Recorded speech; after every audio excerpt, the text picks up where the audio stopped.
بسم الله الرحمن الرحيم إن الحمد لله نحمده ونستعينه ونستغفره ونعوذ بالله من شرور أنفسنا ومن سيئات أعمالنا من يهده الله فلا مضل له ومن يضلل فلا هادي له وأشهد أن لا إله إلا الله وحده لا شريك له وأشهد أن محمدا عبده ورسوله يا أيها الذين آمنوا اتقوا الله حق تقاته ولا تموتن إلا وأنتم مسلمون يا أيها الناس اتقوا ربكم الذي خلقكم من نفس واحدة وخلق منها زوجها وبث منهما رجالا كثيرا ونساء واتقوا الله الذي تساءلون به والأرحام إن الله كان عليكم رقيبا يا أيها الذين آمنوا اتقوا الله وقولوا قولا سديدا يصلح لكم أعمالكم ويغفر لكم ذنوبكم ومن يطع الله ورسوله فقد فاز فوزا عظيما وإن خير الكلام كلام الله وخير الهدي هدي محمد صلى الله عليه وسلم وإن شر الأمور محدثاتها وكل محدثة بدعة وكل بدعة ضلالة وكل ضلالة في النار أما بعد. Donc on a terminé maintenant d'expliquer la semaine passée Kitab At-Tahara, le chapitre qui parle de la pureté, et donc aujourd'hui on est au cours numéro 9 de la série de l'explication du livre Al-Mulakhas Al-Fiqhi écrit par le Cheikh Salih Al-Fawzan. Et donc on continue notre explication Inch'Allah, et aujourd'hui donc on entre dans un nouveau chapitre qui est le chapitre de As-Salah, Kitab As-Salah. Et c'est un chapitre qui contient 30 sous-chapitres, 30 questions. Donc Inch'Allah on va les étudier une par une, et comme je répète encore une fois pour clarifier que c'est un livre qui est quand même un livre qui mentionne quand même un nombre assez nombreux de questions avec les preuves, mais c'est un livre quand même qui est assez résumé. Donc on peut dire que c'est une sorte d'introduction au fiqh, et donc il faut par la suite continuer à augmenter notre compréhension et notre connaissance du fiqh par la suite, en entrant par la suite ou en étudiant par la suite des livres un peu plus avancés dans le domaine. Mais c'est une bonne base, disons, pour quelqu'un qui veut connaître comment établir ces adorations-là, puis comment établir les règles de l'islam dans sa vie.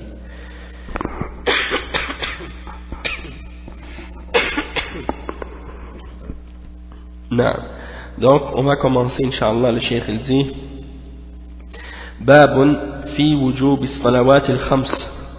Donc le premier chapitre dont on parle dans Kitab as-Salah, c'est le chapitre de l'obligation des 5 prières.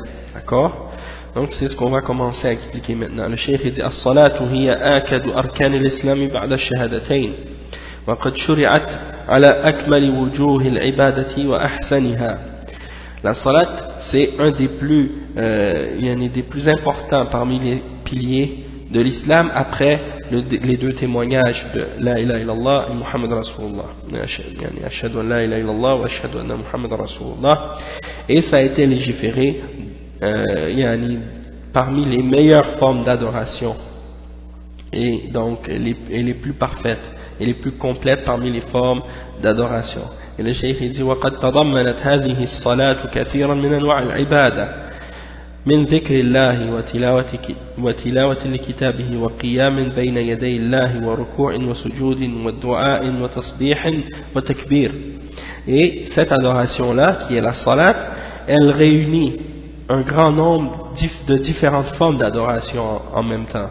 Par exemple, le fait de se rappeler d'Allah subhanahu wa ta'ala, dhikr, de réciter le livre d'Allah subhanahu wa ta'ala, qui est une autre adoration, le fait d'être debout, de se tenir debout devant Allah subhanahu wa ta'ala, le fait de s'incliner devant Allah subhanahu wa ta'ala et de se prosterner, également le fait d'invoquer Allah subhanahu wa ta'ala, le fait de louanger Allah ou de glorifier Allah subhanahu wa ta'ala, et le fait également de faire le takbir, c'est-à-dire de dire que Allah subhanahu wa ta'ala est le plus grand.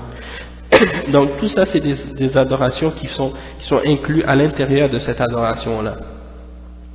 Le cheikh dit وهي رأس العبادات البدنية ولم تخلو منها شريعة رسول من رسل الله عليهم الصلاة والسلام. Il dit que c'est la tête de toute adoration physique et aucune des shari'as des messagers parmi les messagers d'Allah subhanahu wa ta'ala n'en a été c'est-à-dire elle n'a pas été absente d'aucune des législations des messagers qui ont été envoyés par Allah subhanahu wa ta'ala auparavant.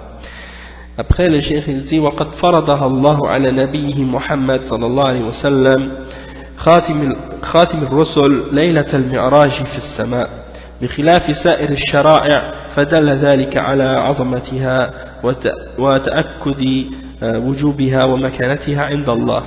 Le cheikh il explique que cette salat elle a été ordonnée par Allah subhanahu wa ta'ala et rendue obligatoire sur son messager, le dernier parmi les prophètes, le sceau des prophètes, durant la nuit du Mi'raj, c'est-à-dire la nuit de l'ascension aux cieux, lorsque Allah subhanahu wa ta'ala a fait monter son messager aux cieux. Et c'est durant cette nuit-là que Allah subhanahu wa ta'ala a légiféré les 5 prières, contrairement aux autres formes d'adoration qui n'ont pas été légiférées de cette façon-là. C'est-à-dire Allah subhanahu wa ta'ala a voulu légiférer cette adoration-là et cet ordre-là parmi les règles de l'islam directement au prophète sallallahu alayhi wa sallam et non par l'intermédiaire de Jibril comme les autres formes d'adoration. Et au début, bien entendu, comme l'explique le hadith qui mentionne ce rapport-là ou cet événement-là, ça explique qu'au début c'était 50 salats, c'était obligé de faire 50 salats, puis par la suite le prophète Moussa alayhi salam a demandé au prophète Mohammed sallallahu alayhi wa sallam de demander à Allah subhanahu wa ta'ala de diminuer le nombre parce que par crainte que ce soit trop dur pour sa ummah, d'accord, et c'est ce qui est arrivé par la suite. Alhamdulillah, Allah il a diminué le nombre des salawats à 5 et il a dit que chacune de ces prières avait 10 fois leur valeur, donc ça donnait le total de 50, la récompense pour 50 prières, même si on en fait seulement 5.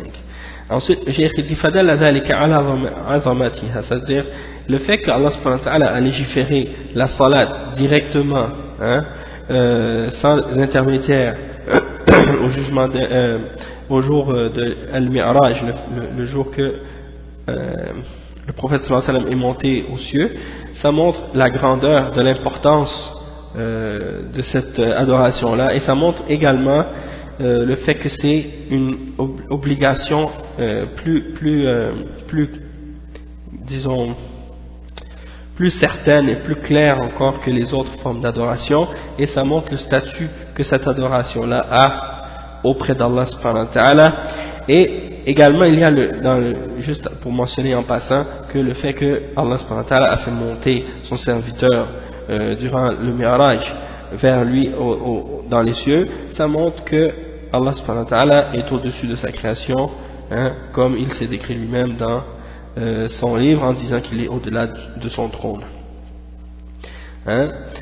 Et donc il faut croire en ça tel quel, sans faire la déformation des termes comme les gens de bid'a, contrairement aux gens de bid'a qui nient cet attribut-là à propos d'Allah subhanahu wa ta'ala. وقد جاء في فضلها ووجوبها على الأعيان أحاديث كثيرة وفرضيتها معلومة من دين الإسلام بالضرورة فمن جحدها فقد ارتد عن دين الإسلام يستتاب فإن تاب وإلا قتل بإجماع المسلمين. Donc le cheikh, qu'est-ce qu'il explique ici? Il dit que le mérite et l'obligation de cette prière, des 5 prières, elle est claire et elle est obligatoire à chaque individu musulman dans plusieurs hadiths, ok, et son obligation fait partie des choses qui sont parmi les choses qui sont connues par nécessité dans la religion de l'islam. Donc celui qui nie son obligation, alors il a apostasié la religion de l'islam, c'est comme s'il a quitté la foi, il a quitté la religion.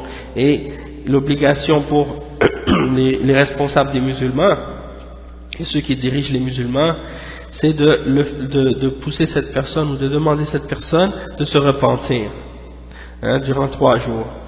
Et s'il ne se repent pas, alors dans ce cas, il sera exécuté selon le consensus de tous les musulmans, c'est-à-dire le consensus des savants de l'islam de toutes les époques, depuis le temps des Sahaba jusqu'à nos jours, tout le monde est d'accord sur ce fait. Et le cheikh il dit par la suite وَالصَّلَاةُ فِي اللُّغَةِ الدُّعَاء قال تعالى وَصَلِّ عَلَيْهِمْ نعم أي أُدْعُ لَهُمْ. Donc le cheikh maintenant, après avoir expliqué l'obligation de la prière, expliqué clairement, il explique maintenant sa signification linguistique et sa signification dans la religion. Donc il dit premièrement que la salat dans la langue arabe classique, qu'est-ce que ça signifie? Ça signifie ad-du'a, ça veut dire que ça signifie le fait d'invoquer Allah subhanahu wa ta'ala ou d'appeler Allah subhanahu wa ta'ala, et il montre comme ça une preuve dans le Coran dans lequel Allah subhanahu wa ta'ala utilise le terme de salat dans son sens linguistique. Il dit وَصَلِّ عَلَيْهِمْ أي أُدْعُ لَهُمْ. Quand Allah subhanahu wa ta'ala dit dans le verset 103 de Surat At-Tawbah وَصَلِّ عَلَيْهِمْ, et ça veut dire, le cheikh dit, ça veut dire fais un dua pour eux, c'est ça que ça veut dire. Après le cheikh il dit وَمَعْنَاهَا فِي الشَّرْعِ أَقْوَالٌ وَأَفْعَالٌ مَخْصُوصَةٌ مُفْتَتَحَةٌ بِالتَّكْبِيرِ مُخْتَتَمَةٌ بِالتَّسْلِيمِ سُمِّيَتْ بِذَلِكَ لِاشْتِمَالِهَا عَلَى الدُّعَاءِ. Donc le cheikh il dit que dans la charia, dans la religion, c'est quoi la salat? C'est une signification différente et supplémentaire à la signification linguistique. Et c'est-à-dire que ce sont des paroles et des gestes, des actions qui sont spécifiques et particuliers, qui sont débutés par le takbir, c'est-à-dire de dire Allahu Akbar, et qui sont terminés par le fait de faire le taslim, c'est-à-dire de faire Assalamu alaikum wa rahmatullahi wa barakatuh, Assalamu alaikum. Donc ça c'est le taslim, et ça c'est ce qui termine la salat. Donc le cheikh il a donné cette définition là pour expliquer en gros c'est quoi la définition de la salat, et on peut mentionner en même temps que ça doit être fait avec l'intention de se rapprocher d'Allah subhanahu wa ta'ala et d'établir l'obligation, donc c'est une ibada. Ensuite le cheikh il dit فالمصلي لا ينفك وسميت بذلك لاشتمالها على الدعاء. Et on l'appelle de cette façon, c'est-à-dire on l'appelle salat parce qu'elle comprend le fait d'invoquer Allah subhanahu wa ta'ala. فالمصلي لا ينفك عن دعاء, la personne qui prie, elle ne cesse d'invoquer. Durant la salat, elle ne cesse de faire différentes invocations. Et il dit عن دعاء عبادة أو ثناء أو طلب. Dans la prière, il y a différentes formes de dua.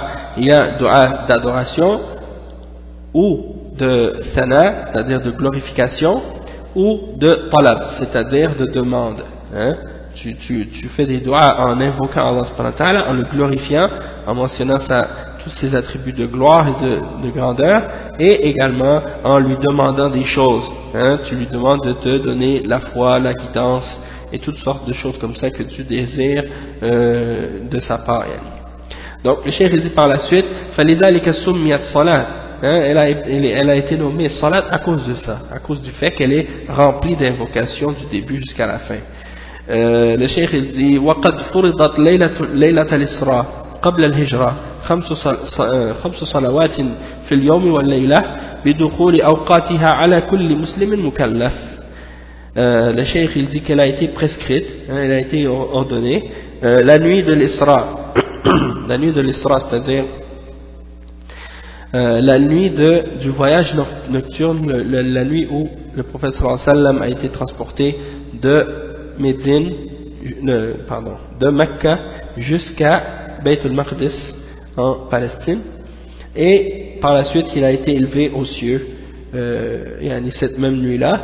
Donc c'est durant cette nuit-là, et le cheikh il dit que c'est avant le hijra, et c'était 5 salawats qui ont été ordonnés durant la nuit et le jour, et lorsque leur temps entre, c'est-à-dire parce qu'on va expliquer tout à l'heure, Inch'Allah, que chaque prière a un temps spécifique dans laquelle elle doit être faite, et donc, on peut dire que ces prières-là donc deviennent obligatoires lorsque leur temps commence, et c'est obligatoire pour chaque musulman qui est mukallaf.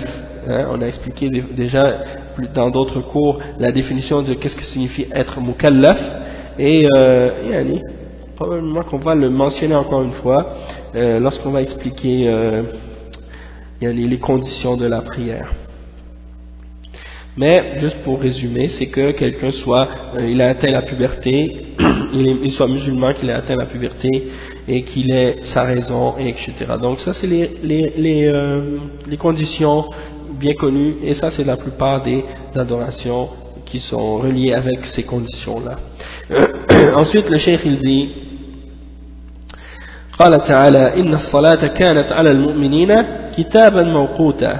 C'est-à-dire les salawat, la prière, la salat c'est une chose qui a été ordonnée et commandée, prescrite pour les mu'minines, c'est-à-dire pour les croyants, et dans des temps spécifiques, dans des moments bien spécifiques durant la journée. أي مفروضا في الأوقات التي بينها رسول الله صلى الله عليه وسلم بقوله وفعله. C'est-à-dire ça a été ordonné dans des périodes spécifiques bien clarifiées, et ça a été clarifié par le prophète Mohammed sallallahu alayhi wa sallam, par ses paroles et par ses actions également.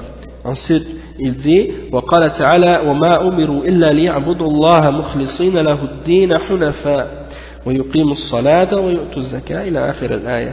Donc le cheikh il dit que Allah subhanahu wa ta'ala dit dans Surah Al-Bayyinah, le verset 5, en passant le verset que j'ai mentionné tout à l'heure, Inna as-salata kanat 'ala al-mu'minina kitaban mawquta, ça c'est verset 103 dans Surat An-Nisa, et celui qu'on vient de mentionner c'est le verset 5 dans Surat Al-Bayyinah, et ça dit qu'ils n'ont été commandés que d'adorer Allah subhanahu wa ta'ala en lui vouant un culte exclusif et pur, et hunafa en pur monothéisme, et d'établir la salat. Donc ça faisait partie des preuves pour montrer qu'il faut établir la salat. Et après il dit وقال تعالى وأقيموا الصلاة في مواضع كثيرة قال تعالى في مواضع كثيرة من كتابه. Donc dans plusieurs endroits dans son livre il a mentionné que il faut établir la salat, et ce verset là c'est le verset 43 de Surah Al-Baqarah. Ensuite il mentionne un autre encore qui dit وقال تعالى قل لعبادي الذين آمنوا يقيموا الصلاة, verset 31 dans Surah Ibrahim. Dis à mes serviteurs qui ont cru qu'ils établissent la salat. Et dans un autre verset encore قال سبحانه فسبحان الله حين تمسون وحين تصبحون وله الحمد في السماوات والأرض وعشيا وحين تظهرون. Donc le cheikh il dit donc oui, ce verset c'est le verset 17 et 18 dans Surat Ar-Rum, okay? Il dit et louange à Allah, ou gloire à Allah subhanahu wa ta'ala lorsque vous hina tumsoun, le soir, et lorsque vous à l'aube, donc le soir et à l'aube, glorifiez Allah subhanahu wa ta'ala, et c'est à lui qu'appartient la louange dans les cieux et sur la terre, c'est-à-dire il est louangé dans les cieux et sur la terre. Et après Allah subhanahu wa ta'ala dit wa ashiyan wa hina tudhhirun, dans la fin de la journée et à l'heure du milieu de la journée également, comme à la période de Zuhr, ou durant le Zuhr. Donc c'est différents moments de la journée dans lesquels Allah subhanahu wa ta'ala a prescrit son rappel et sa glorification et son adoration. Et ça on peut dire que c'est les périodes qui sont mentionnées dans le Coran de façon générale, parce qu'on sait que le Coran vient avec les explications générales des règles de l'islam sans rentrer dans tous les détails, tandis que la sunna elle clarifie tout ce qui a été expliqué de façon générale. Donc c'est pour ça qu'il faut retourner à l'exemple du prophète Mohammed sallallahu alayhi wa sallam pour bien comprendre comment appliquer et dans quel moment ces prières-là sont obligatoires et comment on peut distinguer les moments différents de la journée dans lesquels les prières sont obligatoires, et ça on va l'expliquer dans le prochain chapitre, Inch'Allah, ou dans la prochaine sous-chapitre. Le cheikh dit فَمَنْ أَتَى عَلَيْهِ وَقْتُهَا وَهُوَ بَالِغٌ عَاقِلٌ وَجَبَتْ عَلَيْهِ إِلَّا حَائِضًا أَوْ نُفَسَاء فَلَا تَجِبُ عَلَيْهِمَا وَلَا يَقْضِيَانِهَا إِذَا طَهَرَتَا إِجْمَاعًا.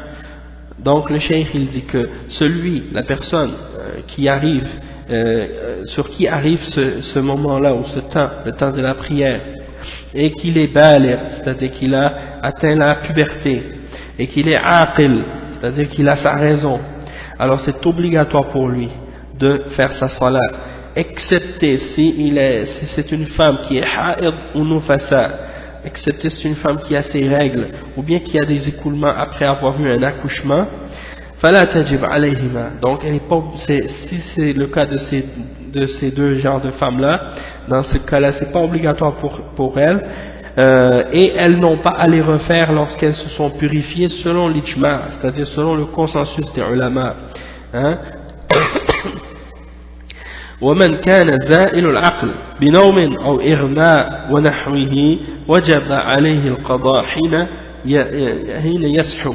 Donc la personne qui n'avait pas sa raison à cause du sommeil, ou bien à cause qu'il a été il était évanoui, ou des choses de ce genre, alors dans ce cas-là c'est obligatoire pour eux de faire leur prière lorsqu'ils se réveillent ou lorsqu'ils retrouvent leur raison. Et le cheikh il mentionne le verset dans Surat Taha, le verset 14, wa aqimis salata li dhikri, et établissez la prière pour mon rappel. Et il y a une autre verset, une autre preuve que le cheikh mentionne, c'est un hadith rapporté par Al-Bukhari et Muslim qui dit قال صلى الله عليه وسلم من نام عن صلاة أو نسيها فليصليها إذا ذكرها. Celui qui a dormi, qui a donc manqué à prière à cause de son sommeil, ou bien qu'il l'a oublié par oubli, alors celui-là il l'a pris lorsqu'il se souvient. D'accord? Donc celui qui se réveille, il prie, lorsqu'il a manqué la prière parce qu'il dormait, il se réveille, il prie, et l'autre qui a oublié, eh bien il prie lorsqu'il se souvient.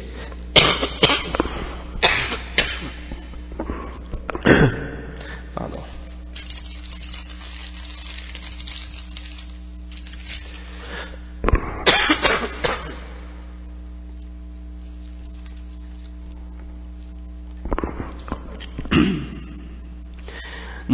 Donc le cheikh il continue par la suite et il dit وَيُلْزَمُ وَلِيُّ الصَّغِيرِ أَنْ يَأْمُرَهُ بِالصَّلَاةِ إِذَا بَلَغَ 7 سنين وإن كانت لا تجب عليه ولكن ليهتم بها وإن كانت لا تجب عليه ولكن ليهتم بها وليتمرن عليها وليكتب له ولوليه الأجر إذا صلى لعموم قوله تعالى ومن جاء بالحسنة فله 10 أمثالها. Donc le cheikh il dit, il dit que la personne qui est responsable, le tuteur ou bien le père, ou la personne qui a l'autorité sur un enfant, c'est lui qui est responsable de cet enfant, il doit lui commander d'établir sa salat lorsqu'il a 7 ans. À l'âge de 7 ans, il doit commencer à lui ordonner de faire la salat, même si elle n'est pas obligatoire pour lui. C'est-à-dire l'enfant de 7 ans, il n'a pas atteint la puberté, donc il n'est pas mukallaf selon la charia. Sauf que il est commandé de commencer à faire la salat à partir de l'âge de 7 ans. Donc on lui commande de la faire. Et non pas parce qu'elle est obligatoire pour lui, mais pour qu'il comprenne son importance et pour qu'il lui donne de l'importance. Également pour qu'il se pratique et qu'il s'entraîne à la faire. Parce que s'il la fait jamais, eh bien, il n'aura jamais l'habitude de la faire, il ne sera jamais pratiqué non plus à la faire. Et également pour que la récompense lui soit écrite, et également pour la personne qui est son wali, qui est son père ou son responsable, son tuteur. Hein, cette personne-là aura également la récompense à cause de la preuve générale du fait que Allah subhanahu wa ta'ala dit dans Suratul An'am, le verset 16, celui qui vient avec une bonne chose, une bonne action, alors il aura 10 récompenses, il y a 10 récompenses pareilles. Donc le cheikh il dit وقوله صلى الله عليه وسلم لما رفعت إليه امرأة صبيا قالت ألي هذا حج قال نعم ولك أجر.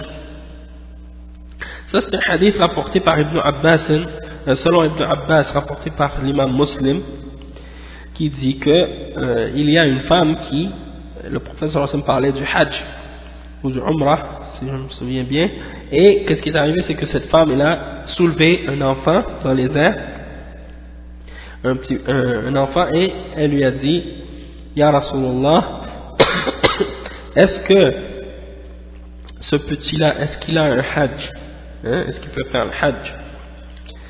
Et le prophète sallallahu alayhi wa sallam a dit oui, et tu auras la récompense. Donc alhamdulillah, le cheikh dit فيعلمه وليه الصلاة والطهارة لها. Donc son wali, le responsable, doit apprendre à cet enfant-là comment faire la salat et comment se purifier pour cette salat. ويجب على الولي أن يضرب الصغير إذا تهاون بالصلاة وقد بلغ 10 سنين لقوله صلى الله عليه وسلم مروا أولادكم بالصلاة وهم أبناء 7 سنين واضربوهم عليها ل10 وفرقوا بينهم في المضاجع رواه أحمد وأبو داود والترمذي وغيرهم.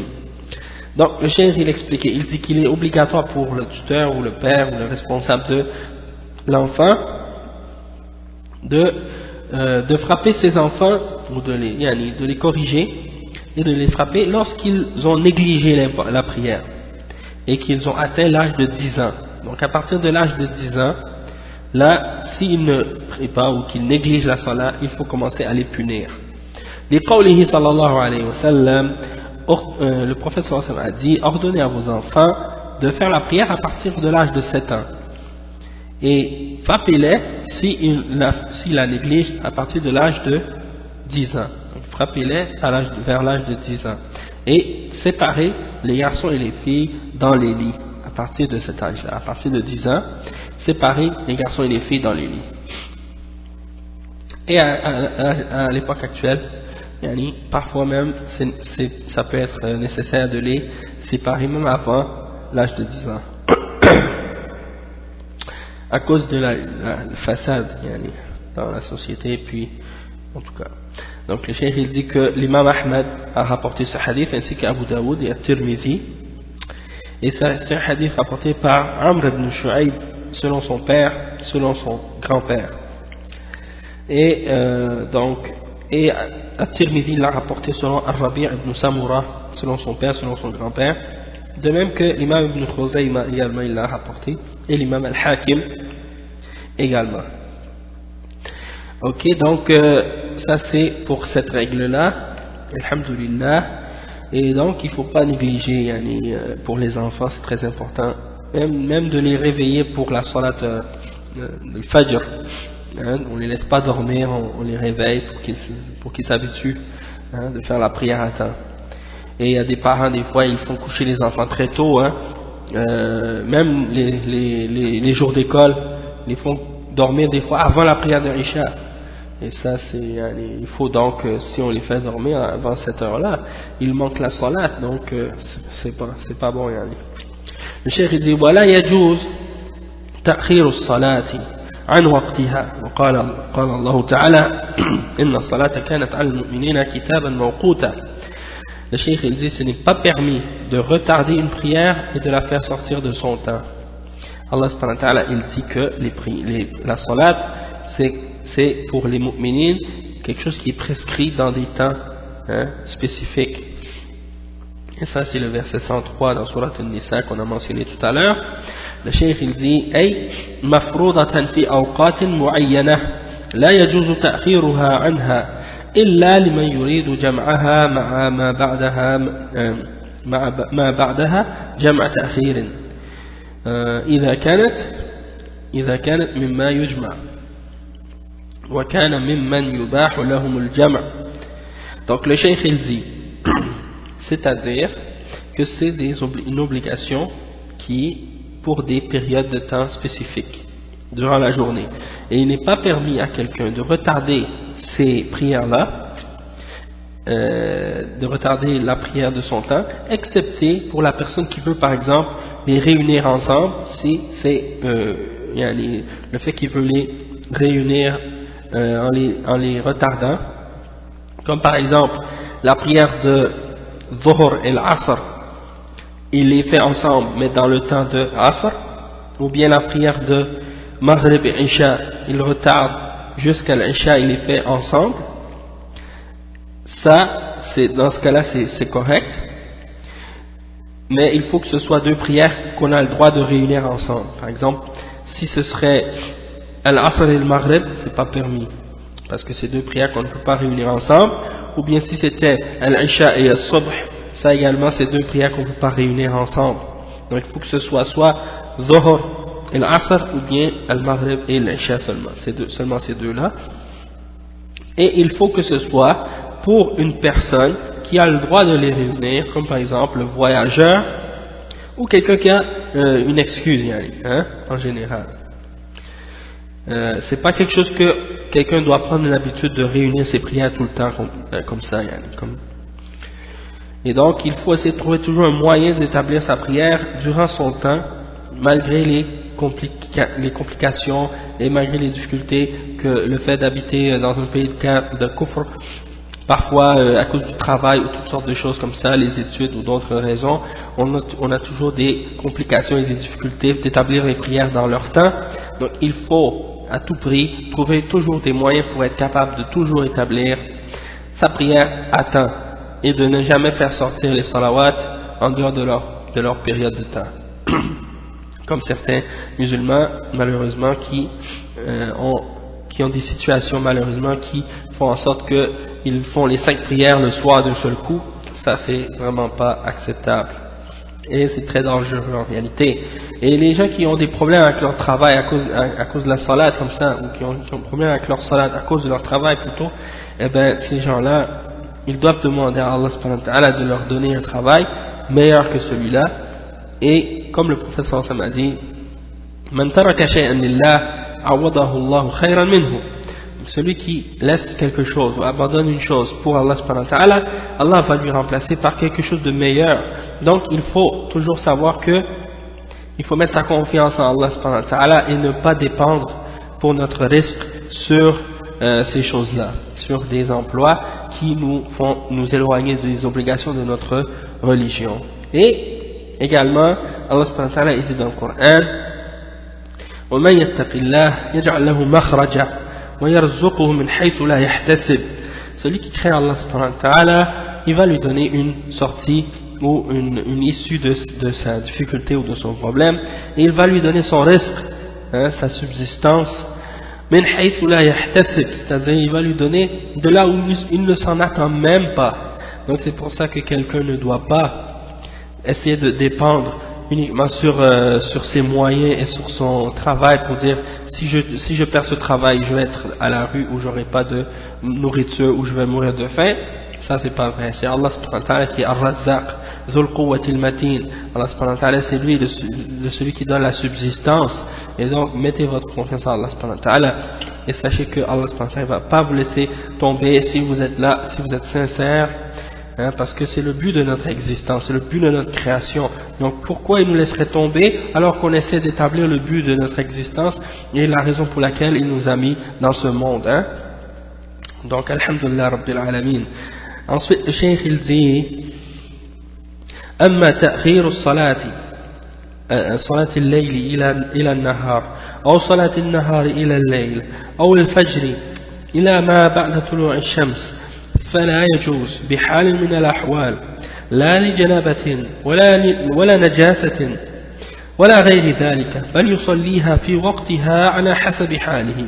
Donc le cheikh il insiste là-dessus encore une fois et il précise et il dit que en ce qui concerne le fait de retarder la prière de la nuit jusqu'au jour ou de retarder la prière du jour jusqu'à la nuit ou bien de retarder le fajr jusqu'après le lever du soleil, ça c'est quelque chose vraiment malheureusement beaucoup de musulmans parfois ils ont cette fitna du fait qu'ils dorment jusqu'au lever du soleil et puis ils établissent seulement la salat après le lever du soleil.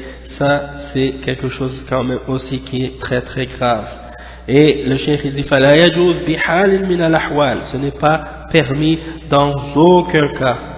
La li janaba, ni pour une janaba par exemple quelqu'un pourrait dire que j'ai une janaba, c'est-à-dire j'ai eu des rapports sexuels avec ma femme et j'ai pas encore fait mon ghusl et donc la prière va sortir de son temps et donc j'ai pas le temps d'aller faire mon ghusl, donc je vais faire ma prière en retard.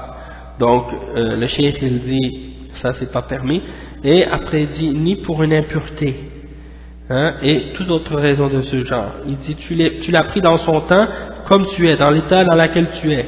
Si tu sais que tu vas manquer le temps de la prière à cause d'une impureté ou à cause d'une janaba ou des choses de ce genre, tu pries tel quel, même si tu n'es pas en pureté, tu pries, ça y est, khalas, tu l'as fait et c'est ça qui est obligatoire pour toi, tu fais ce que tu peux. Et le cheikh il va expliquer, il donne un autre exemple ensuite, il dit وَبَعْضُ الْجُهَّالِ قد يكون في حالة علاج في المستشفى على سرير لا يستطيع النزول منه أو لا يستطيع تغيير ثيابه التي عليها نجاسة أو ليس عنده تراب يتيمم به أو لا يجد ما يناوله إياه أو من يناوله إياه فيؤخر الصلاة عن وقتها ويقول أصليها فيما بعد إذا زال العذر وهذا خطأ عظيم وتضييع للصلاة أوقعه فيه الجهل وعدم السؤال. Donc le cheikh il dit qu'il y a certains ignorants qui, lorsqu'ils sont dans une situation qu'ils se font traiter, par exemple dans un hôpital, et qu'ils sont sur un lit et qu'ils ne peuvent pas bouger, ne peuvent pas descendre, et qu'ils ne sont pas capables de, par exemple, changer leurs vêtements, et que sur leurs vêtements il y a des impuretés, ou bien qu'il n'a pas trouvé de terre pour faire le tayammum, et qu'il n'a pas trouvé personne qui était capable de lui en apporter, ou des choses de ce genre, alors il retarde la prière et il la fait sortir de son temps. Et il dit, je vais la prier par la suite lorsque j'aurai plus d'excuses, ou que j'aurai un moyen de me changer ou de me purifier ou des choses de ce genre. Et le cheikh il dit que ça c'est une grave erreur et c'est une chose qui te fait perdre ta prière et que c'est l'ignorance qui t'a fait tomber dans ça. C'est l'ignorance et le fait que tu n'as pas posé de questions, tu n'as pas demandé aux ulama. Parce que le cheikh dit فالواجب على مثل هذا أن يصلي على حسب حاله في الوقت وتجزئه صلاته في هذه الحالة. Donc le cheikh il dit l'obligation pour cette personne dans une situation pareille c'est de prier dans l'état où il est, dans le temps, peu importe qu'il est, même s'il n'a pas fait le wudu, même s'il a des impuretés sur lui, même s'il n'a pas fait le tayammum, il prie dans l'état où il est, dans laquelle il est, pour ne pas faire sortir la prière en dehors de son temps. وَلَوْ صَلَّ بِدُونِ تَيَمُّمٍ أَوْ ثِيَابٍ نَجِسَةٍ, même si tu pries sans tayammum, même si tu pries dans des vêtements impurs. قال الله تعالى فاتقوا الله ما استطعتم. Craignez Allah subhanahu wa ta'ala, il dit craignez Allah le plus que vous êtes capable, comme vous êtes capable, selon votre capacité. Ça c'est verset 16 dans Surat At-Taghabun. Et ce verset-là, il revient dans plusieurs fatawa, plusieurs questions. Quand les ulama, on leur pose des questions, les cheikh, les shuyukh, des fois, ils répondent « Fattaqullaha mastata'tum » craignez Allah comme vous en êtes capable, selon votre capacité. Parce que là, yukallifullahu nafsan illa wus'aha. Allah subhanahu wa ta'ala, il ne donne pas à quelqu'un de faire quelque chose, ou lui ordonne pas de faire quelque chose, excepté s'il est capable de le faire. Donc le cheikh dit حتى لو صلى إلى غير القبلة إذا كان لا يستطيع استقبال القبلة فصلاته صحيحة. Hein? Donc si par exemple quelqu'un, tu n'es pas capable de te tourner vers la Qibla, hein? Tu n'es pas capable de prier vers la Qibla, tu pries dans la direction que tu es, même si c'est pas la bonne direction, et ta prière sera acceptée. Pourquoi? Parce que tu n'avais pas été capable de prier dans la bonne direction. Et ça, c'est dans les cas où quelqu'un vraiment n'a pas de moyens, là, il ne peut rien faire d'autre. Je donne un exemple. Si, comme un frère m'avait donné un exemple, je ne sais pas si c'était quelque chose qui lui est arrivé ou non, mais quelqu'un qui était dans un endroit, je ne sais pas s'il était en prison ou quelque chose comme ça, et on l'a mis dans une cellule, et puis il y avait des impuretés sur ses vêtements, puis il n'y avait pas d'eau pour faire l'eau d'eau, et rien pour faire le tayammum non plus. Et donc on avait posé la question à des jours comme ça à propos de qu'est-ce que cette personne-là doit faire, et il doit, bien entendu, comme le cheikh a expliqué, il prie dans la situation où il est. Et si par exemple les koufars ou les non-musulmans l'ont enfermé dans une pièce et lui ont enlevé tous ses vêtements, il est nu, hein, qu'est-ce qu'il fait? Est-ce qu'il prie ou est-ce qu'il prie pas? On sait que de couvrir al-awra, c'est une condition dans la salat. Donc qu'est-ce qu'il fait? Est-ce qu'il laisse la prière, il dit ah je suis nu, je peux pas prier? Non, il prie dans l'état où il est, même s'il est nu, il prie parce qu'il n'a pas le choix. Hein? Donc c'est un exemple. Le cheikh il dit ensuite وَمَنْ تَرَكَ الصَّلَاةَ هَاوُنًا أَوْ كَسَلًا مِنْ غَيْرِ جَحْدٍ لِوُجُوبِهَا كَفَرَ عَلَى الصَّحِيحِ مِنْ قَوْلَيْ الْعُلَمَاءِ. Le cheikh il dit que celui qui a abandonné la prière par négligence ou par paresse, sans avoir nié son obligation, il a mécru selon la parole, selon la position qui est correcte parmi les positions des ulama. Et le cheikh dit bal huwa as-sawab alladhi tadullu alayhi al-adilla ka hadith bayna ar-rajul wa bayna ash-shirk wal-kufr tarku as-salah rawahu Muslim wa ghayrihi min al-adilla. Donc le cheikh dit que ça c'est la position correcte selon les preuves qui ont été mentionnées, comme par exemple le hadith entre l'homme et entre le shirk et le kufr, il y a le fait d'abandonner la salat, et ça c'est rapporté par l'imam Muslim selon Jabir ibn Abdullah. Et ça c'est la position de Cheikh Al-Fawzan. Et bien entendu on a déjà discuté qu'il y a une différence d'opinion là-dessus, et que d'autres ulama ont amené des preuves pour montrer que la personne n'est pas kafir. Mais comme par exemple Ibn Qudama, qui est également un Hanbali parmi les grands ulama, il a fait le tarjih dans son livre Al-Mughni que la personne qui a abandonné la salat par paresse ou par négligence, eh ben, il n'est pas kafir. Et il a dit que ces hadiths-là qui mentionnent le fait de distinguer entre le kufr et le shirk, ça c'est seulement pour faire comprendre la gravité et le danger d'abandonner la salat, et que c'est quelque chose qui te fait ressembler au kuffar, et c'est quelque chose qui t'amène à faire un kufr, et il le catégorise parmi les formes de kufr amali et non pas les kufr i'tiqadi, excepté si la personne rejette l'obligation de la prière. Alors si quelqu'un rejette l'obligation de la prière avec connaissance, il est kafir même s'il l'a fait, jusqu'à ce qu'il ait reconnu son obligation. Donc le cheikh il dit qu'il y a beaucoup d'autres preuves, mais on ne va pas rentrer dans les détails de cette question. Le cheikh il dit par la suite وَيَنْبَغِي الْإِشَاعَةُ عَنْ تَارِكِهَا بِتَرْكِهَا لِتُفْضَحْ حَتَّى يُصَلِّ. Donc il dit c'est obligatoire de faire savoir aux gens, de mentionner, de faire connaître qu'une personne qui abandonne la prière, il l'a abandonnée, pour qu'il soit démasqué, pour qu'il soit humilié, disons, et jusqu'à ce qu'il soit forcé ou poussé à la faire. Comme s'il y a des gens qui ne prient pas, et il y en a, si par exemple tu es au courant qu'une personne ne prie pas, eh ben, de le faire savoir aux gens, pour que justement les gens sachent sa réalité de cette personne, et comme ça la personne va être peut-être poussée même à la faire, parce que souvent les gens vont lui dire, là, ils vont lui faire une nasiha, vont lui donner le bon conseil, etc. Et le cheikh il dit voilà, yanbaghi as-salamu alayhi, il dit il ne faut pas lui faire le salam. Le cheikh il dit il ne faut pas lui faire le salam.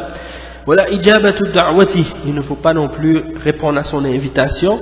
Hatta yatub wa yuqim as-salat, jusqu'à ce qu'il se repente et qu'il établisse la salat. لأن الصلاة عمود الدين, parce que la salat c'est le pilier, hein, le pilier de la religion. وهي الفارقة بين المسلم والكافر, et c'est la distinction entre le musulman et le kafir. C'est vrai. Si on est dans une pièce et que tout le monde est mélangé, les musulmans et les koufars, et que là c'est l'heure de la prière, et que quelqu'un fait l'adhan, donc on va tout de suite, on va voir que les mu'minines, les musulmans, ils vont se lever et les autres vont rester assis. Si quelqu'un reste assis, on a des doutes sur sa foi, on a des doutes sur le fait est-ce qu'il est musulman ou non, hein, excepté s'il a une excuse valable, comme on a expliqué. Donc c'est une distinction entre les mu'minines et les kuffars. Comme quelqu'un qui entend l'adhan et qui voit les gens prier et puis qui reste assis comme si lui il l'a pas entendu et comme si ça s'applique pas à lui. Donc ça c'est une explication.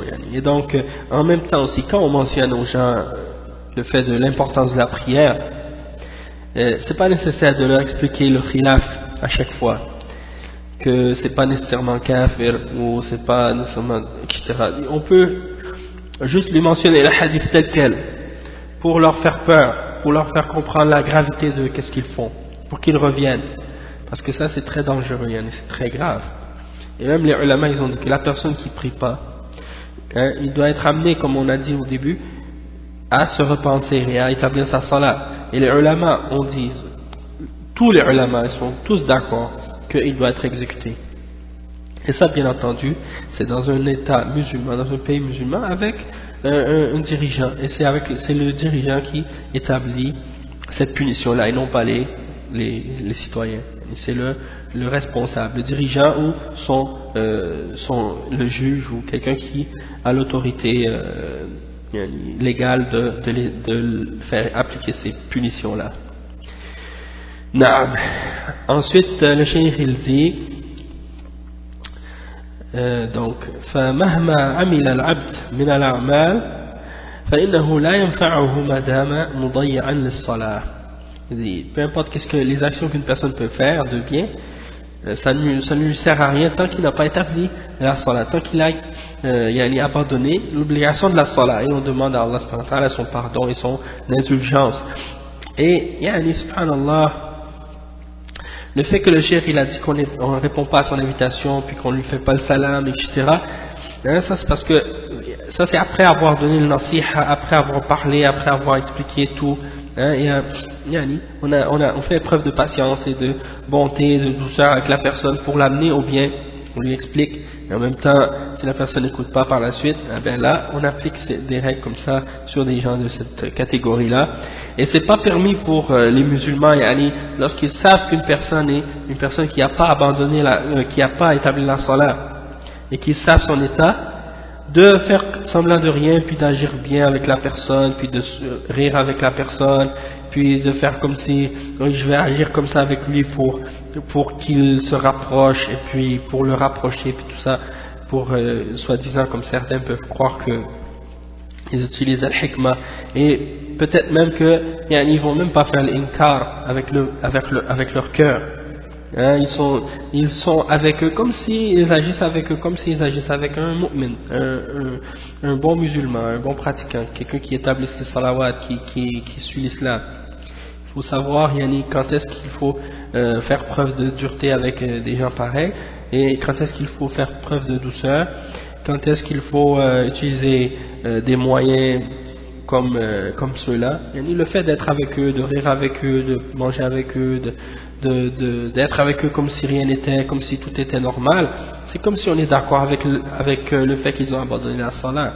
Donc au lieu de les encourager à faire la salat, on les encourage justement à continuer à faire ce qu'ils font. Ensuite, le cheikh, qu'est-ce qu'il dit? Il dit Babun fi ahkam al-adhan wal iqama. Il dit un chapitre au sujet des règles du adhan et de al-iqama, c'est-à-dire l'heure de l'établissement de la prière et les règles qui ont rapport avec adhan, l'appel à la prière. Le cheikh il dit لما كانت الصلوات الخمس مؤقتة بأوقات معينة لا يجوز فعلها قبل دخول تلك الأوقات وكان الكثير من الناس لا يعرف دخول الوقت أو قد يكون مشغولا لا يتنبه لدخوله شرع الله الأذان للصلاة إعلاما بدخول وقتها. Donc le cheikh il explique et il dit que étant donné que les 5 prières ont des temps spécifiques bien connus et qu'il n'est pas permis de prier ou de faire une prière avant l'entrée de son temps, hein, si quelqu'un prie une prière avant l'entrée de son temps, cette prière-là n'a pas de valeur, ne sera pas acceptée. Donc c'est important de connaître le temps. Et le cheikh il dit, beaucoup de gens ne connaissent pas exactement quand est-ce que les heures rentrent, quand est-ce que le temps de la prière commence, et des fois ils sont comme occupés, donc ils n'arrivent pas ils ne portent pas attention, est-ce que le temps de la prière est entré ou non, à cause de leurs occupations. Donc le cheikh il dit qu'à cause de ça, à cause de ces raisons-là, Allah subhanahu wa ta'ala a légiféré l'appel à la prière, à l'adhan, hein, pour faire connaître aux gens le temps de l'entrée de la prière. Ensuite le cheikh il dit وقد شرع الأذان في السنة في السنة الأولى من الهجرة أو للهجرة النبوية وسبب مشروعيته أنه لما عصر معرفة الأوقات عليهم تشاوروا في نصب علامة لها فأري عبد الله بن زيد هذا الأذان في المنام وأقره الوحي.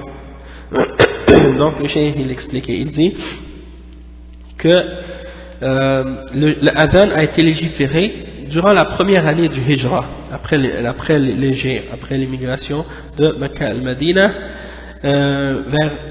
par le prophète sallallahu alayhi wa sallam. Et après le cheikh il dit et la cause de sa législation, ou le fait qu'il a été ordonné ou commandé, c'est qu'à une certaine époque, ou à ce moment-là, ça a été un peu difficile pour les gens de reconnaître ou de connaître les périodes de temps différents de la prière, les différents temps de la prière. Donc ils se sont consultés entre eux pour essayer d'établir un signe ou une règle en ce qui concerne l'appel à la prière. Ils ont vu les chrétiens utiliser des cloches, ils ont vu que les juifs utilisaient un clairon, donc ils ont dit bon, qu'est-ce qu'on pourrait utiliser nous pour appeler à la prière? Et Allah subhanahu wa ta'ala a fait voir à un des sahaba, et également je crois même à Bilal, et à un autre aussi qui s'appelle Abdullah ibn Zayd, de faire l'adhan. Ils ont vu ça dans leur rêve. Et la révélation par la suite l'a confirmé, cette règle-là. Et ça c'est rapporté par l'imam Abu Daoud et Tirmidhi et Ibn Majah, et à la base il est dans Sahih Muslim, selon Ibn Omar. Donc ça a été confirmé par la suite par la révélation et par le prophète sallallahu alayhi wa sallam qui l'a approuvé. Et en même temps, Allah subhanahu wa ta'ala il a dit, وقال تعالى يا أيها الذين آمنوا إذا نودي للصلاة من يوم الجمعة فاسعوا إلى ذكر الله وذروا البيع. وقال تعالى وإذا ناديتم إلى الصلاة, ça c'est Surat al-Ma'ida, le verset 58. Donc ça veut dire, oh les croyants, lorsque on vous appelle pour la prière du jour du Jumu'ah, du vendredi, alors précipitez-vous vers le rappel d'Allah subhanahu wa ta'ala et abandonnez le commerce, laissez tomber, laissez de côté le commerce. C'est le verset 9 dans Surat al-Jumu'ah, et l'autre verset qui dit, et lorsque vous êtes appelés pour la salat, ou vers la salat, verset 58 dans Al-Ma'ida. Donc ça c'est des preuves dans la charia qui montrent qu'il y a effectivement un appel à la prière. Et j'aimerais passer une petite note juste en passant là-dessus sur une shubha qui est donnée souvent par les gens de bid'a comme les soufis, qui essaient d'utiliser cette anecdote ou cette histoire qui s'est produite au sujet de la légifération ou la législation du adhan, du fait qu'un sahabi l'avait vu dans un rêve, avant qu'il soit légiféré. Donc, certains parmi les soufis utilisent cet exemple pour essayer de justifier qu'il y a des bid'ah qui sont hasana, qui sont bonnes, Parce qu'ils se disaient, regardez, un sahabi a vu un rêve et il est venu puis il l'a fait. Et après le prophète sallallahu alayhi wa sallam l'a approuvé. Donc ça veut dire que il y a des choses qu'on peut inventer ou qu'on peut faire qui ne sont pas dans la révélation et puis qu'on peut par la suite, ça peut être des bonnes choses. D'accord? Et donc ils utilisent cet exemple-là et il y a beaucoup d'autres exemples comme ça de choses que certains sahaba avaient fait sans la connaissance du prophète sallallahu alayhi wa sallam, puis par la suite le prophète sallallahu alayhi wa sallam l'a su et puis il l'a affirmé ou l'a approuvé. Et puis la réponse à cette shubha, en réalité c'est très facile et c'est très simple, hein, c'est que en réalité c'est que les sahaba ont fait ces choses-là durant la révélation, c'est-à-dire durant la période où le Coran était révélé. Donc lorsqu'ils avaient fait ces choses-là et que le prophète sallallahu alayhi wa sallam l'apprenait, certaines fois ils pouvaient approuver certaines de ces actions-là, certaines de ces paroles que les sahaba avaient fait, et si le prophète sallallahu alayhi wa sallam l'approuve ou l'accepte, dans ce cas-là ça fait partie de la sunna, ça fait partie de la révélation, donc c'est approuvé, ça fait partie de l'islam. Mais dans d'autres occasions, il a entendu de sahaba qui ont fait des choses et il les a réprimandés, il les a critiqués, et dans ce cas-là ça faisait pas partie de la révélation et de la charia. Ensuite Allah subhanahu wa ta'ala a révélé un verset qui dit Al-yawmu akmaltu lakum dinakum wa atmamtu alaykum ni'mati wa raditu lakum al-islam dina. Ça veut dire aujourd'hui j'ai complété pour vous votre religion. Hein? Donc à partir de ce moment que la révélation ou la religion est complète, c'est plus permis par la suite à personne, hein, de venir rajouter quoi que ce soit dans la religion. Et on n'a pas entendu d'exemple où quoi que ce soit allait être accepté dans la religion après la terminaison de la vie du prophète sallallahu alayhi wa sallam et la fin de la révélation.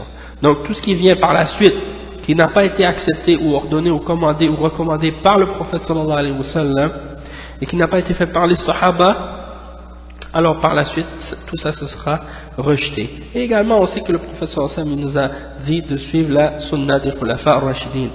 Donc ça fait partie également de suivre l'islam, hein. Donc alhamdulillah, mais tout ce qui vient après comme les shuyukh soufis qui viennent avec des rêves, avec toutes sortes d'histoires et puis qui disent j'ai vu le prophète sallallahu alayhi wa sallam, il est venu dans mon rêve, ou bien il est venu en vrai, en personne, en plein jour, hein. J'étais réveillé et puis il est venu, il m'a parlé, il m'a donné des nouvelles explications, des nouvelles formes de zikr, des nouvelles formes d'adoration que personne connaissait. Donc tout ça là c'est le dalal, en réalité ça vient du shaitan et ça vient pas de rien qui a rapport avec l'islam. Alhamdulillah Rabbil Alamin. Ensuite le cheikh il dit وكل من الأذان والإقامة لهما ألفاظ مخصوصة من الذكر وهو كلام جامع لعقيدة الإيمان فأولها التكبير وهو إجلال الله عز وجل ثم إثبات الوحدانية لله عز وجل وإثبات الرسالة لنبينا محمد صلى الله عليه وسلم بالشهادتين ثم الدعاء إلى الصلاة التي هي عمود الإسلام والدعاء إلى الفلاح وهو الفوز والبقاء في النعيم المقيم ثم يختمه بتكبير الله وإجلاله وكلمة الإخلاص التي هي من أفضل الذكر وأجله التي لو وزنت بالسماوات وعامرهن غير الله والأراضين السبع وعامرهن لرجحت بهن لعظمها وفضلها. Donc le cheikh il dit quoi? Il dit tout le adhan et l'iqama, tous les deux ont des termes, ont des phrases spécifiques et qui sont des formes de dhikr, qui sont des rappels d'Allah subhanahu wa ta'ala. Et ce sont des paroles qui réunissent les principes de l'aqida et de la foi. Les deux premiers, au premier, qu'est-ce qu'on fait? On mentionne takbir, hein, on fait Allahu Akbar. Et ça fait partie d'exalter Allah subhanahu wa ta'ala. Ensuite, on établit son unicité, hein? On dit la ilaha illallah. Ensuite, on établit que le témoignage que le messager d'Allah sallallahu alayhi wa sallam est un des prophètes et messagers d'Allah subhanahu wa ta'ala. Ashhadu anna Muhammad Rasulullah. Ensuite, on fait un dua on appelle à la prière, c'est-à-dire on appelle les gens à la prière. Parce qu'un dua, ça veut dire appeler. Hayya ala salah. Donc ça c'est le pilier de l'islam. Ensuite on appelle au succès. Hayya ala al-falah. C'est le succès et le fait qu'on reste continuellement dans la grâce d'Allah subhanahu wa ta'ala. Et on termine ça par le takbir et la parole de l'ikhlas, c'est-à-dire la ilaha illallah. Et ça c'est la plus grande forme de dhikr, la plus grande forme de dhikr et la plus importante parmi les formes de dhikr. Et si on devait prendre le poids des cieux et des 7 terres et qu'on devrait les peser pour savoir leur poids, et qu'on prenait la ilaha illallah à côté pour le comparer, le poids de la ilaha illallah et le poids de tout ce qui existe, les cieux, les 7 cieux et tout ce qu'il y a dedans, et les 7 terres et tout ce qui est dessus, et qu'on le met comparé à la ilaha illallah, eh bien la ilaha illallah sera plus lourd dans la balance que ces choses-là, ces créations-là. Ensuite, le cheikh dit وقد جاءت أحاديث في فضل الأذان وأن المؤذنين أطول الناس أعناقا يوم القيامة. Ça c'est rapporté par l'imam Muslim dans le hadith de Muawiyah qui dit que au jugement dernier, les gens qui auront les plus longs coups seront les gens qui faisaient l'adhan. Ça montre le mérite du adhan. Et ça c'est rapporté par l'imam Muslim selon Muawiyah. Un autre hadith qui dit Al-adhan wa l'iqama fardu kifaya wa fardu al-kifaya ma yalzamu jami' al-muslimin iqamatuhu فإذا قام به من يكفي سقط الإثم عن الباقين وهما من شعائر الإسلام الظاهرة وهما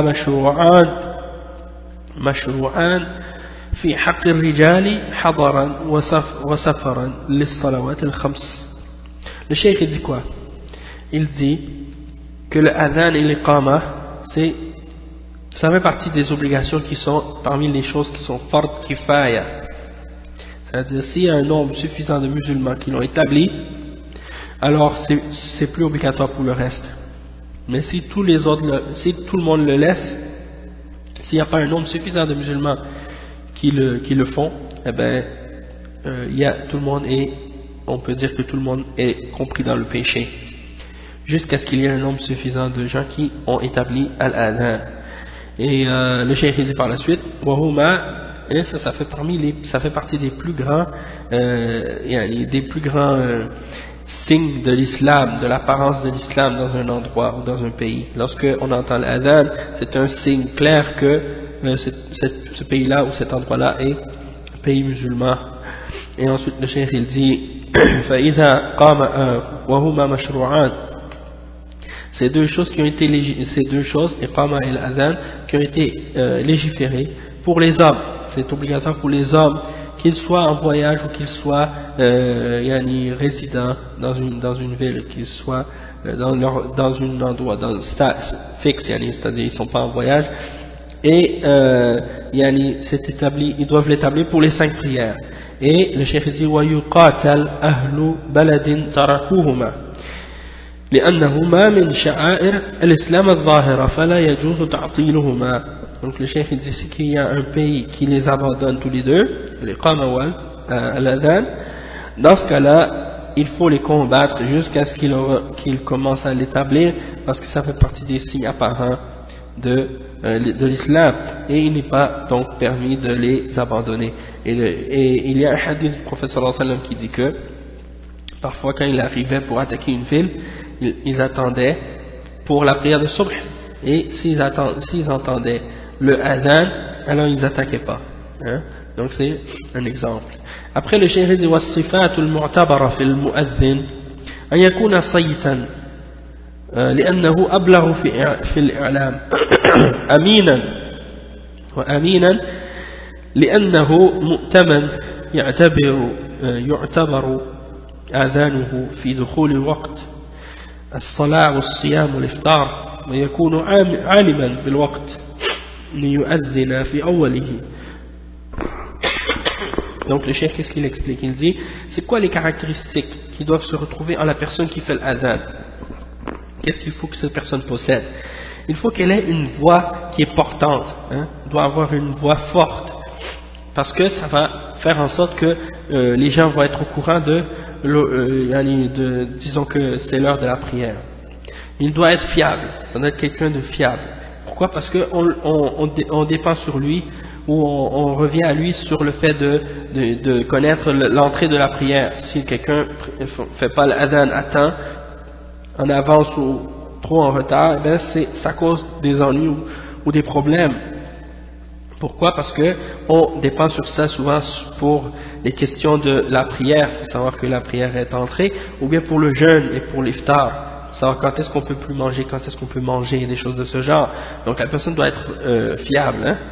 Et également il faut que la personne soit parmi ceux qui connaissent les différents temps de l'entrée des prières, pour qu'il puisse faire justement la prière au début de son temps.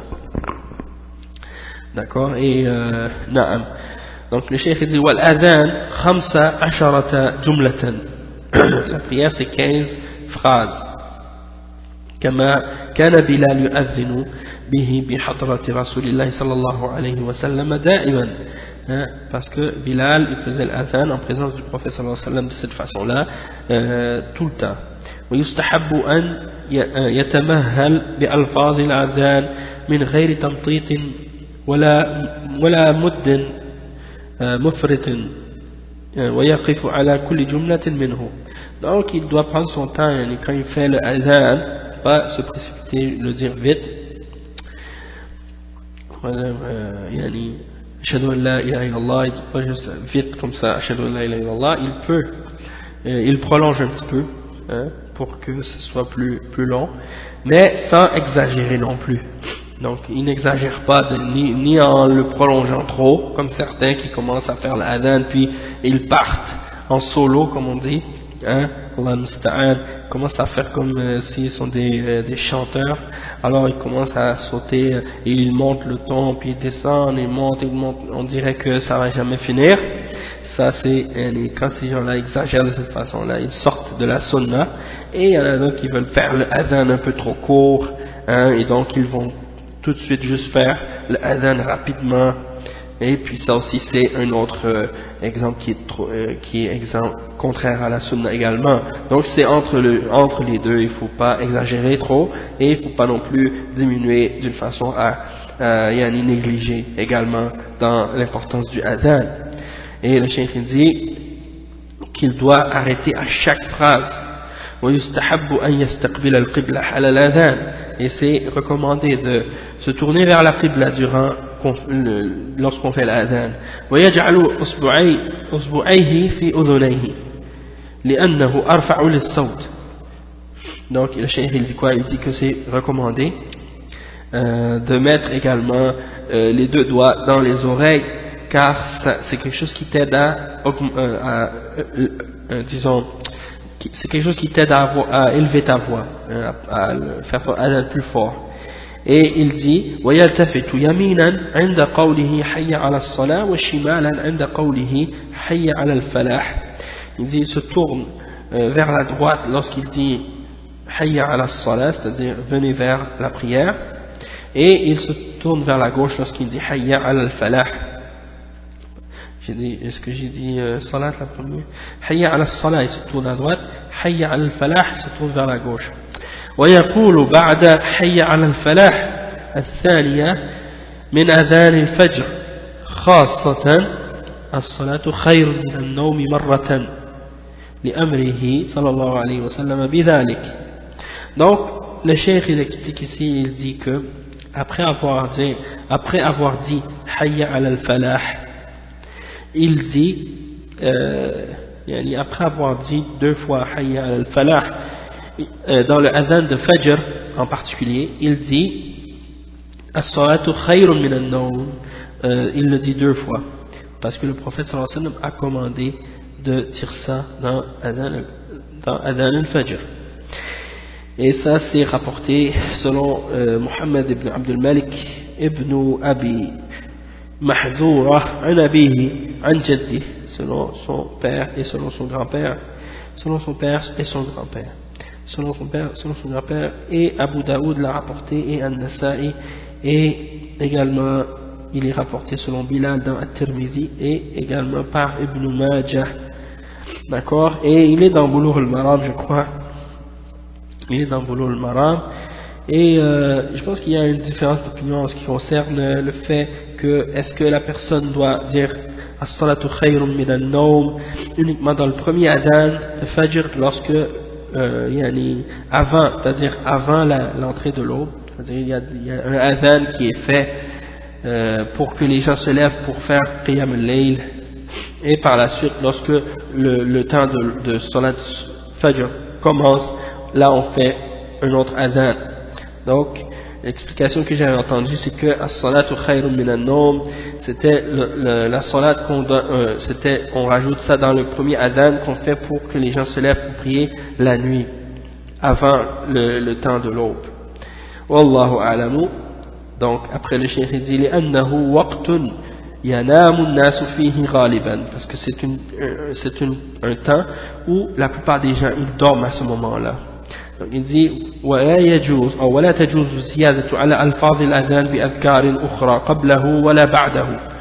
Il dit c'est pas permis de rajouter des choses dans l'adhan, dans les mots du adhan, ni avant ni après. Parce que vous allez dans certains pays musulmans, Égypte ou d'autres, et vous allez voir que les muazzinin commencent à dire d'autres choses que le adhan avant et après. Ils vont mentionner par exemple as-salatu was-salam ala rasulillah, puis ils vont faire toutes sortes de dhikr ou de dua ou des choses comme ça, et tu les entends parler, comme faire toutes sortes de glorifications, et ils disent nous on fait du bien, on n'a pas une mauvaise intention, puis quelque chose de bien, et les gens vont entendre as-salatu was-salam ala nabi sallallahu alayhi wa sallam, et comme la réponse pour ça on le connaît, c'est la réponse du prophète sallallahu alayhi wa sallam qui dit kullu bid'atin dalalah wa kullu dalalatin fi an-nar. Toute bid'a est une innovation, est un égarement. Toute bid'a est un égarement, et tout égarement est dans le feu. Et le prophète sallallahu alayhi wa sallam n'a pas dit toute bid'a qui est fait avec une mauvaise intention. Il n'a pas spécifié que l'intention doit être bonne ou mauvaise. Il a seulement dit toutes les bid'ah sont des égarements. Donc ça ne change pas le fait que la chose soit faite avec une bonne intention, ça ne change pas que c'est une bid'ah. D'accord? Et comme on ne peut pas rajouter une raka à la prière, on ne peut pas non plus rajouter rien dans le azan, ni avant ni après. La même chose. Donc, alhamdulillah rabbil alamin, ça c'est clair. Et le professeur sallallahu alayhi wa sallam a dit man amila amalan laysa alayhi amruna fa huwa rad. Celui qui fait quelque chose qui ne fait pas partie de notre religion, eh bien, elle ne sera pas acceptée d'Allah subhanahu wa ta'ala, elle sera rejetée. Donc ça c'est clair. Il y a des gens, ils ont la tête dure, Allah musta'an, ils veulent juste faire ce que le professeur sallallahu alayhi wa sallam nous a pas enseigné de faire.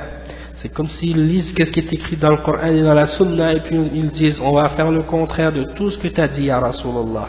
Tout ce que tu as dit de ne pas faire, on va le faire, et tout ce que tu as dit de faire, on ne va pas le faire. Donc Allah musta'an, qu'est-ce qu'on peut faire avec des gens comme ça? qu'Allah les guide. Après le cheikh il dit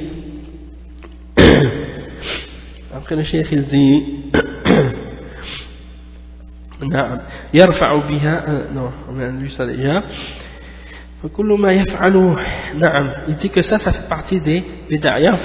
il dit يرفع بها صوته لأن ذلك من البدع المحدثة فكل ما يفعل غير الأذان الثابت عن رسول الله صلى الله عليه وسلم فهو بدعة وهو بدعة محرمة.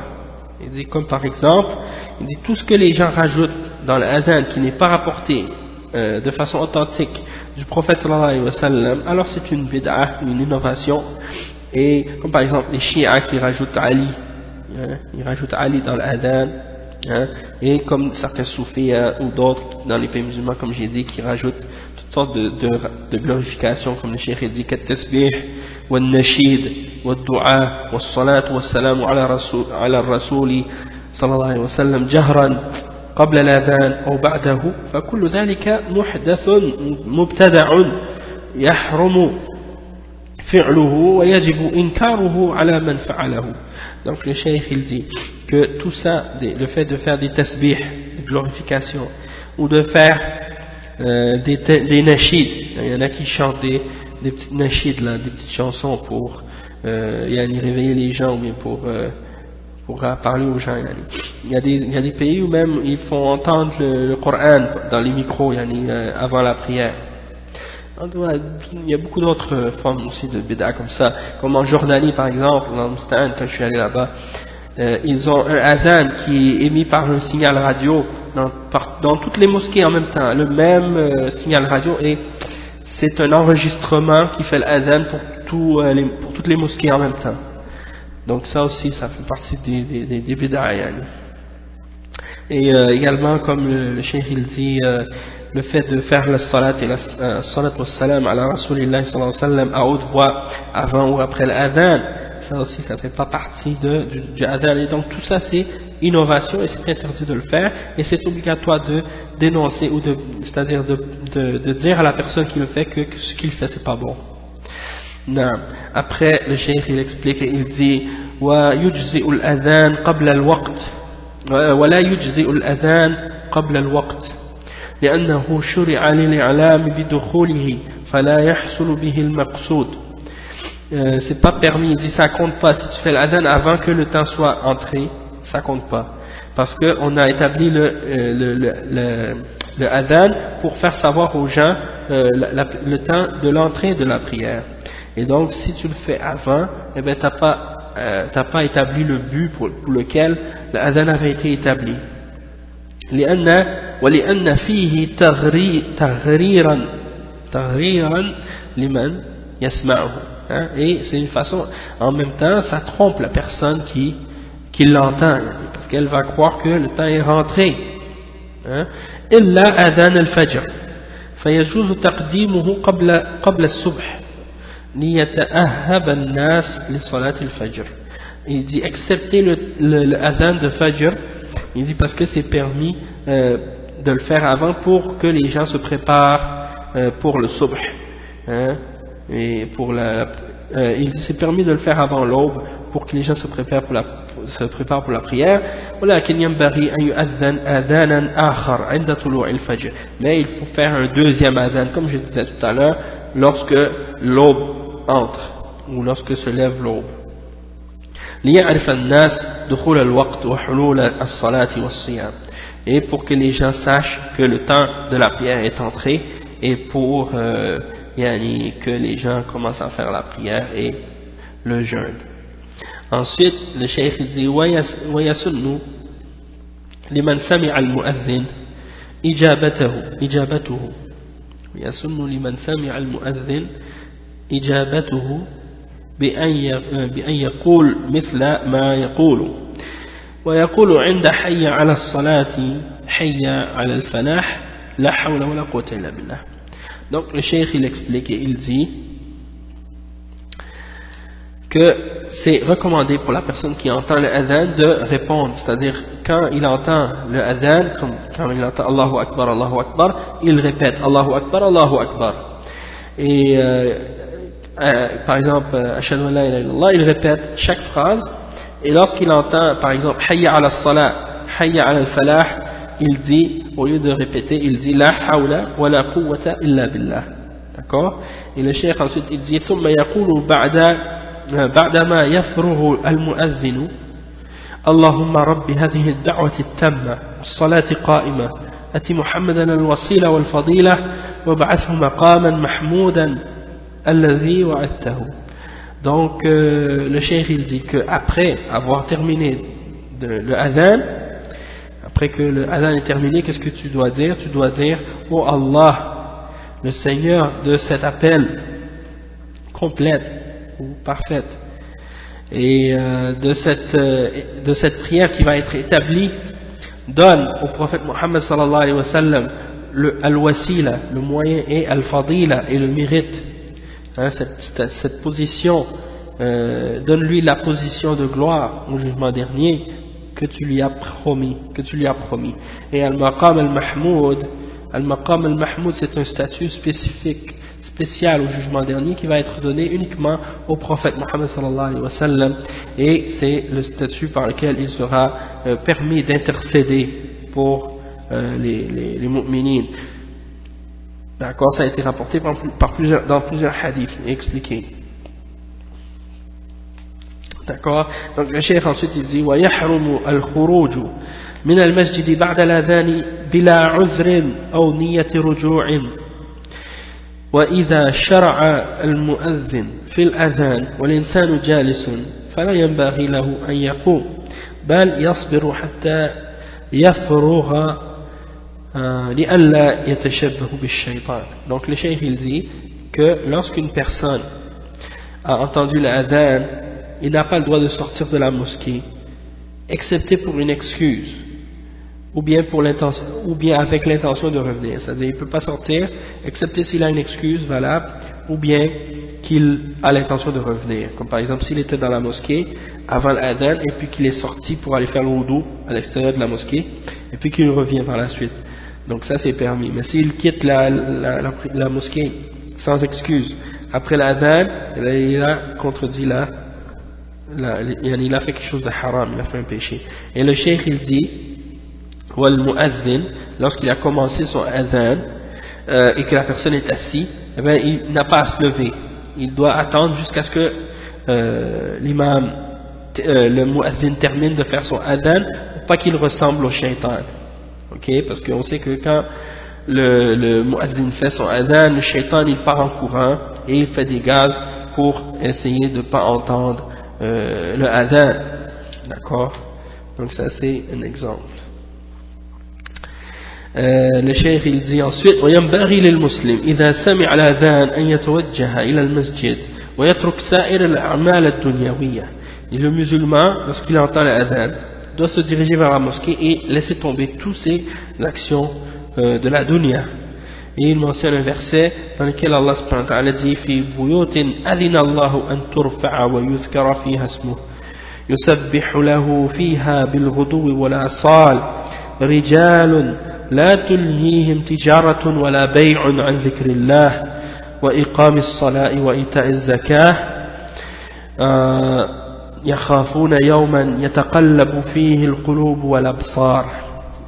Donc ça c'est le verset 36 et 37 dans Surat An-Nur, et on va regarder un peu dans la traduction parce que c'est un verset, masha'Allah, qui a une grande signification. Et le cheikh il le mentionne ici comme pour faire réaliser aux gens, pour faire voir l'importance. Il est dans des maisons, des mosquées qu'Allah a permis qu'on élève, où son nom est invoqué, le glorifie en elle matin et après-midi, des hommes qui ni le commerce ni le troc ne distrait de l'invocation d'Allah subhanahu wa ta'ala et de l'accomplissement de la salat, de l'établissement de la salat et de l'acquittement de la zakat, et qui craignent Allah subhanahu wa ta'ala et qui craignent un jour où dans lequel les cœurs seront bouleversés ainsi que les regards. Donc ça nous montre ici le fait que lorsqu'on entend l'adhan, on laisse tomber toutes les choses de la dunya, que ce soit le commerce ou les autres trucs, tout ça c'est des choses qui n'ont rien de valeur par rapport à la salat. Et le cheikh il dit wal iqama ihda asharata jumlatan yahduruha ay yusri'u fiha لأنها لإعلام الحاضرين فلا داعي للترسل فيها ويستحب أن يتولى الإقامة من تولى الأذان ولا يقيم إلا بإذن الإمام لأن الإقامة منوط ووقتها بنظر الإمام فلا تقام إلا بإشارته. Donc le cheikh il dit que Al-Iqama, elle est composée de 11 phrases et il les dit rapidement, contrairement au adhan, parce que c'est pour faire connaître à ceux qui sont déjà présents. Donc il n'a pas besoin de prolonger longtemps son Iqama. Et il est recommandé que la personne qui a fait le adhan, c'est cette personne-là, cette même personne qui fasse le Iqama. Toutefois, toutefois c'est permis, toutefois si quelqu'un d'autre le fait, c'est pas un péché, c'est recommandé que ce soit la même personne. Mais si par exemple la personne qui a fait l'adhan n'est pas capable de le faire ou ne peut pas le faire par exemple et quelqu'un d'autre est disponible, eh bien c'est permis que quelqu'un d'autre le fasse. Ensuite le cheikh il dit que al-iqama c'est relié, son temps est relié avec la vue de l'imam, et c'est l'imam qui donne le signal à la personne pour faire l'iqama. Donc c'est relié avec la sortie de l'imam pour l'arrivée de l'imam pour la prière, et c'est l'imam donc qui décide quand est-ce que la personne doit commencer son iqama. Et donc al-adhan, juste pour parce que le cheikh n'a pas mentionné, il a seulement mentionné que c'est 15 phrases, mais juste pour vous donner l'exemple, c'est Allahu Akbar, Allahu Akbar, Allahu Akbar, Allahu Akbar, Ashhadu an la ilaha illallah, Ashhadu an la ilaha illallah, Ashhadu anna Muhammad Rasulullah, Ashhadu anna Muhammad Rasulullah, Hayya ala as-salat, Hayya ala as-salat, Hayya ala al-falah, Hayya ala al-falah, Allahu Akbar, Allahu Akbar, La ilaha illallah. Donc ça c'est les phrases qu'on dit dans le adhan. Et dans l'iqama on dit Allahu Akbar, Ashhadu an la ilaha illallah, Ashhadu anna Muhammad Rasulullah, Hayya ala as-salah, Hayya ala al-falah, Qad qamati as-salat, Qad qamati as-salah, Allahu Akbar, La ilaha illallah. Donc ça c'est la description du adhan et la description du iqama, d'accord? Et c'est important que chaque musulman soit capable de le faire, parce qu'on ne sait jamais, lorsque tu es chez toi, lorsque tu es ailleurs, ou bien si tu es en voyage ou dans une autre occasion, tu as toujours besoin de connaître comment faire ton iqama, d'accord? Donc Barakallahu fikum wa jazakumullahu khayran. On va s'arrêter ici pour aujourd'hui, et puis demain on continuera avec les conditions de la salat. C'est quoi les conditions de la salat? On va les expliquer demain Inch'Allah. Donc je vous remercie, et puis qu'Allah rende cette connaissance bénéfique pour vous tous, et qu'il nous bénisse, qu'il nous donne al-baraka, wa yarzuqna bil ilm an-nafi' wal 'amal as-salih. إنه ولي ذلك والقادر عليه والحمد لله رب العالمين. Et à demain إن شاء الله. السلام عليكم.